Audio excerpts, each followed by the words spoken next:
2006년 불안한 예감은 결국 현실로 닥쳐왔다. 진평강 하류에 떠내려온 두 사람의 시신을 처음 발견하고 신고한 건 여름 보충 수업에 등교 중이던 진평고 학생들이었다. 두 남녀의 시신은 엉켜있어 끌어안고 있는 듯 보였고 사체를 뜯어먹는 다슬기가 얼굴을 뒤덮고 있었다.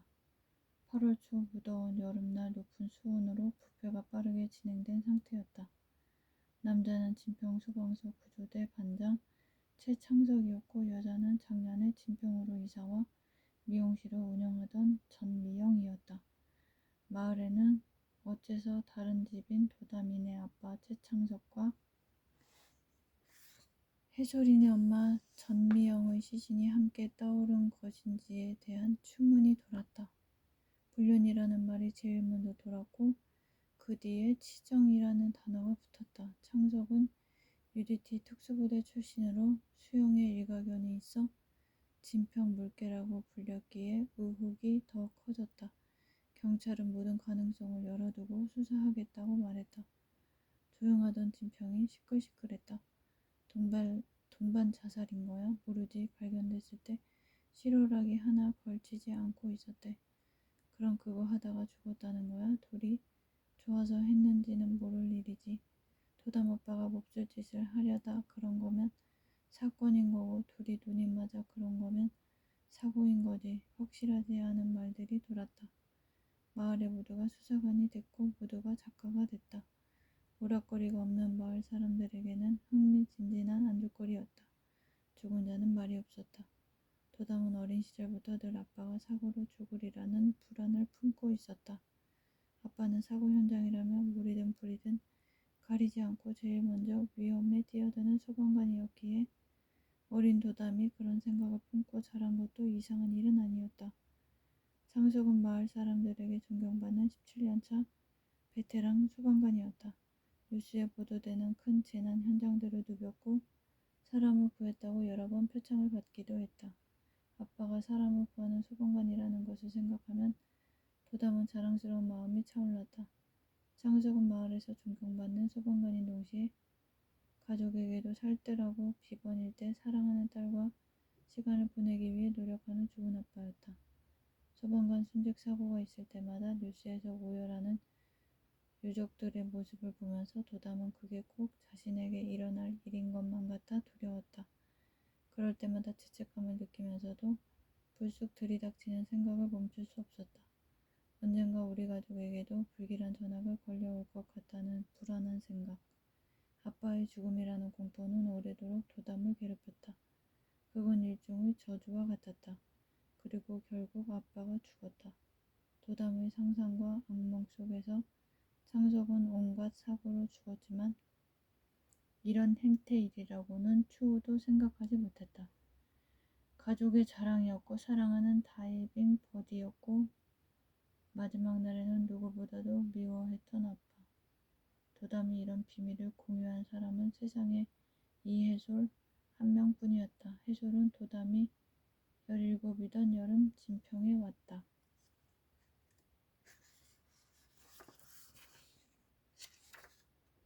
1년 전 2005년 산과 계곡으로 둘러싸인 지평에는 물이 맑고 폭이 넓기로 유명한 진평강이 흐르고 있다. 수상 레포츠, 계곡, 펜션, 대학생 MT촌으로 유명한 진평은 여름 피서철이 되면 관광객들로 붐볐다. 진평에는 죽음이 흔했다. 해마다 물놀이 사고가 났고 그때마다 8, 9명 정도가 익사하곤 했다. 사고의 희생자들은 거의 외지인이었다. 마을에서는 물귀신이 올해는 몇 명을 잡아가려나 하는 말을 주고받았고 피서철이 시작될 무렵에는 마을 어른들이 무당을 불러다 구슬하기도 했다. 소방학교에서 수상구조 교관으로도 근무했던 창석은 수영이라면 따라올 사람이 없었다. 그는 도담에게 물에 뜨는 법과 잠수하는 법을 둘 다 가르쳐줬다. 상승과 하강, 침잠과 부상, 아직 부력의 개념을 잘 이해하지 못하던 도담은 부력이 있으면 다 물에 떠야 하는 거 아니냐고 왜 가라앉는 거냐고 창석에게 물었다. 부력에는 가만히 있으면 뜨려고 하는 성질의 양성부력, 밑으로 가라앉는 음성부력이 있다고 설명하면서 창석은 뜨지도 가라앉지도 않은 상태인 중성부력이 스쿠버 다이빙의 기본이라고 했다. 중성부력에서는 무중력 상태처럼 자유롭지. 아빠는 도담이가 중성부력에서처럼 평온하고 자유롭게 살면 좋겠다. 물에 들어가는 걸 좋아하는 창석은 고성, 울진, 제주, 전국으로 도담을 데리고 다니며 스쿠버 다이빙을 즐겼다. 처음에 도담은 시커먼 물 아래로 내려가는 게 두려웠다. 하지만 듬직한 다이빙 버디인 창석을 믿고 물에 들어가 공포를 이겨내자 어느새 물속에서 편안함과 자유로움을 느꼈다. 물고기들과 함께 산호 사이를 헤엄치는 건 흥분되는 일이었고 중성부력 상태로 유영하는 바닷속은 중력이 없는 푸른 우주처럼 신비로웠다. 마침내 중성부력을 몸소 체험했을 때 도담은 자유롭게 살라는 아빠의 마음이 무엇이었는지 알 수 있었다. 도담은 무뚝뚝한 편인 엄마 정미보다 서글서글한 창석과 더 친했다. 도담의 친구들은 창석과 도담의 절친한 사이를 신기해했다.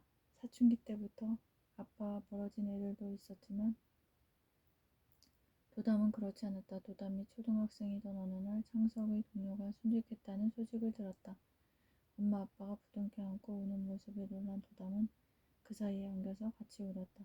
아빠가 언제든 죽을지도 모른다는 생각이 도담으로 하여금 아빠를 더 사랑하게 만드는 것 같기도 했다.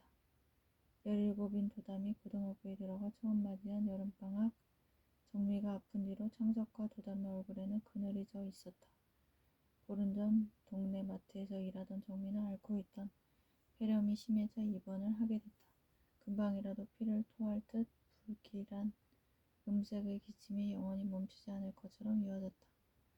원래 기관지가 약하긴 했지만 건강하던 정미가 갑자기 병치레를 하자 주변에서는 딱하다고들 혀를 찼다. 그날 도담은 진평강에서 창석에게 수영을 배우고 있었다. 도담이 먼저 창석에게 수영하러 가자고 졸랐다. 우울해 보이는 창석의 기분 전환을 위해서였다. 지나가던 마을 사람들이 부녀를 보고 또 수영 강습을 하냐며 아른 체를 했다. 수영복을 입은 도담은 구경거리가 된 것 같아 신경이 쓰였다. 익숙한 얼굴들을 뒤로하고 다른 쪽을 보았다. 도담은 외지인을 금세 알아볼 수 있었다. 진평에 와서 술에 취하고 왁자지껄 노래하고 싸우고 토하고 다시 일상으로 돌아가는 사람들. 그런 그들을 관찰하는 것이 단조로운 이곳에서 도담이 찾은 유의 거리였다. 도담은 한 소년과 자꾸만 눈이 마주쳤다. 진평강에 열을 식히러 온 사람들 사이에서 한눈에 도담의 눈길을 끄는 소년이 있었다. 낯선 얼굴, 하얀 피부에 섭취도 없이 매끈한 몸, 세상의 모든 것을 호기심을 품은 듯한 크고 밝은 눈동자. 도담은 소년을 빤히 바라봤다. 시선을 느꼈는지 소년도 도담을 물끄러미 건너다 봤다. 무안해진 도담은 뭘 보냐는 듯 눈썹을 치켜 올렸다. 눈싸움에서 진 소년은 도망치듯 물로 들어가 버렸다. 소년이 헤엄치기 시작했다. 도담의 기대와 달리 소년은 물바람을 요란하게 일으키고 서툴게 물장구치며 앞으로 나아가지 못했다. 비주얼이 아까울 정도였다. 어설픈 수영 실력에 실망하고 관심을 거두려는 즈음 갑자기 소년이 두 팔을 허우적거리기 시작했다. 그 모습을 주시하고 있는 건 도담뿐이었다. 몸부림치는 소년의 절박한 눈과 도담의 눈이 마주쳤다. 아빠! 도담은 물에 있는 창석을 다급히 부른 뒤 소년을 향해 빠르게 헤엄쳐갔다. 유족이 거의 느껴지지 않는데도 물살을 거슬러 소년이 있는 곳까지 헤엄치기란 쉽지 않았다. 힘겹게 도착한 도담이 가라앉고 있는 소년에게 손을 뻗었다. 그러자 소년은 눈도 못 뜬 채 필사적으로 도담에게 매달렸다. 소년이 어떻게든 떠오르려고 몸부림치며 도담의 머리를 물속으로 찍어 누르는 모양이 됐다. 수영에는 자신이 있었지만 물속에 처박혀 계속 물을 먹자 도담은 공포에 사로잡혔다. 둘은 함께 물 아래로 가라앉았다. 이렇게 어이없게 죽는 건가? 도담의 머릿속에 그간 봐왔던 물놀이 사고 뉴스들이 스쳐갔다. 그때 도담은 빠르게 물을 가르며 다가오는 창석을 봤다. 아, 이제 살았다. 그 짧은 순간에 안도감이 들었다. 창석은 몸부림치는 소년의 뒤로가 도담에게서 떼어낸 후 한 팔에 소년을 끼우고 한 팔로 능숙하게 헤엄쳤다. 소년이 떨어지고 자유로워진 도담은 빛이 일렁이는 수면을 향해 헤엄쳐 올라올 수 있었다. 무트로 나온 뒤 도담은 기진맥진에 물을 뱉어냈다. 정신을 차리지 못하던 소년 역시 콜록대며 먹은 물을 토해냈다. 웅성거리며 구경하던 사람들이 박수를 쳤다. 물에 빠진 사람 구해주려고 함부로 뛰어들지 마라. 같이 빠지는 수가 있어. 장석이 가쁜 숨을 쉬고 있는 도담에게 주의를 줬다. 자기 딸도 죽을 뻔했는데 장석은 방금 일어난 일을 가르침을 줄 좋은 케이스 정도로 여기는 듯 했다. 나무 덮지 말라는 게 아니라 과신하지 말고 조심하라는 거야. 장석은 물에 빠진 사람에게는 직접 뛰어들지 말고 부력이 있는 도구를 던져주어야 한다며 다리 옆에 있는 구명환을 가리켰다. 도담도 이미 알고 있는 기본 상식이었다. 더군다나 성인이 되면 수장구조사 자격증을 따려고 결심했던 터라 더욱 창피했다. 그러나 소년의 그 절박한 눈과 마주쳤을 때 도담은 상식도 침착함도 잃고 말았다. 해소라. 소년의 엄마가 비명을 지르며 달려왔다. 원영네 아들이었어요? 그녀를 알아본 장석이 물었다. 얼마 전 진평의 이사와 소라 헤어를 열고 떡을 돌린 미영이었다. 저 애가 서울에서 온 그 애였구나. 도담은 생각했다. 40대 초반인 미영은 소문대로 고등학생 아들을 두었다는 게 믿기지 않을 만큼 젊어 보였다. 결혼 후 몇 년 만에 교통사고로 남편을 떠나보내고 미영 혼자서 어린 아들을 키웠다고. 아들이 똘똘하니 서울에서 공부도 잘했고 아주 효자라고. 그렇게 어른들이 하는 말을 아이들도 다 들을 정도로 진평은 작은 마을이었다. 고맙습니다. 정말 고맙습니다. 미영이 창석의 손을 붙들고 연신 고개 숙였다. 사람 구하는 게 제 일인데요 뭐. 창석이 대수롭지 않게 말했다. 하마터면 아들을 잃을 뻔했다는 사실에 놀라는 가슴이 진정되지 않는지 얼굴이 벌개진 미영은 좀처럼 눈물을 그치지 못했다. 고맙다 얘야. 정말 고마워 라며 도담에게도 꼬박 고개를 숙였다. 도담은 물에 젖어 털털 떨고 있는 해소를 바라봤다. 머리칼이 젖은 해소를 옆 얼굴이 유난히 창백했다.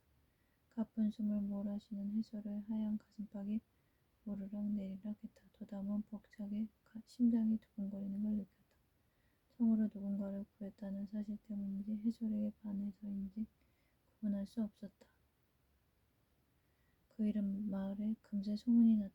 마을 어른들은 도담에게 여자애가 겁도 없이 사람을 구하려고 물에 뛰어들었다며 대단하다고 역시 그 아빠의 그 딸이라며 칭찬했다.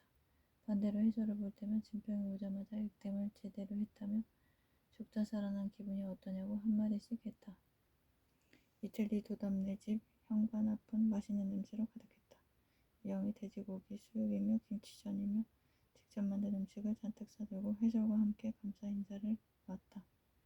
많은 양의 음식을 두고 창석은 두 사람도 같이 식사하고 가라고 권했다. 두 사람이 조금 쑥스러운 듯 그러나 창석의 환영에 기쁜 듯 쭈뼛쭈뼛 자리에 앉자 창석은 좋은 안주에 술이 빠질 수 있나며 아끼던 당근주를 내었다. 해솔과 도담은 그 옆에서 콜라를 마셨다. 최 반장님 우리 해솔이만 구한 게 아니라 두 명의 은인이세요. 저는 정말 해솔이 없으면 못 살아요. 미영이 특유의 다정한 말수로 다시 감사 인사를 했다. 은인이 아니라 인연이죠. 도담이가 비번날 수영하러 가자고 안 했으면 해솔이 영락없이 물귀신 됐을 거예요. 창석이 불길한 말을 서슴없이 했다. 도담은 사려 입지 못한 창석에게 눈치를 주려고 돌아봤다가 놀랐다. 잇몸이 드러날 정도로 환하게 웃는 창석의 얼굴은 정말 오랜만이었다. 그래 아빠는 앞니가 저렇게나 벌어진 사람이었지. 정미의 입원 후 창석의 얼굴에 드리워있던 그늘이 잠시 걷혔다. 미영은 집도 가까우니 학교에 같이 다니면 되겠다며 도담에게 해솔을 잘 부탁한다고 했고 창석도 잘 챙겨주라며 거들었다. 해솔이 내가 공부를 그렇게 잘한다면서? 도담이 수학 과외 좀 해줘라. 우리 애가 수학은 영. 아빠 아들 도담이가 생명의 은인인 거 알지? 앞으로 도담이한테 잘해.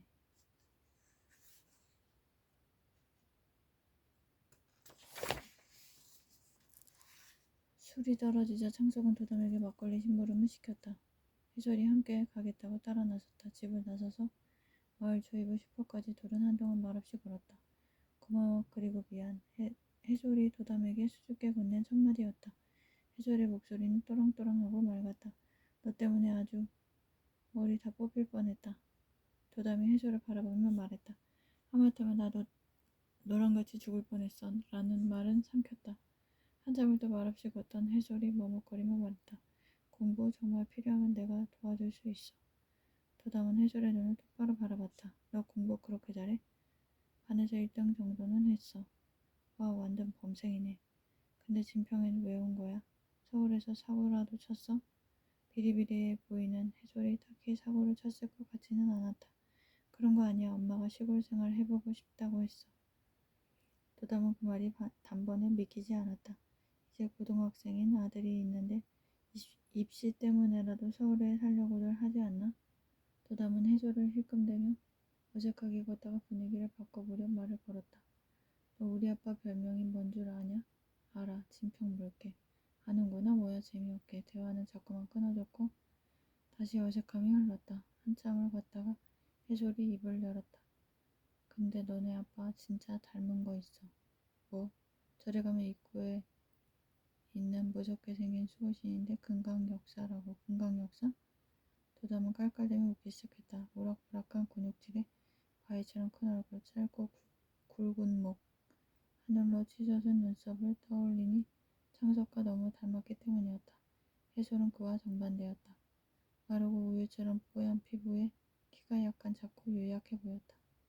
해솔은 활짝 웃고 있는 도담을 지켜봤다. 도담의 쾌활하고 독특한 웃음소리가 해솔의 마음에 새겨졌다. 기쁨을 전혀 숨기지 않는 구김살 없는 웃음소리. 한껏 존재감을 내뿜는 높고 큰 웃음소리였다. 그 웃음에 전염이 되어서 해솔도 해맑게 웃었다. 잘 부탁해라며 해솔이 악수를 정했다. 악수라니. 약간 놀랐지만 도담은 부끄러워하거나 촌스럽게 보이고 싶지 않았다. 아무것도 없는 강시골에 온 걸 환영해. 도담은 그렇게 말하며 해솔의 손을 잡았다. 그 부드러운 감촉과 따뜻함에 또 한 번 놀랐다.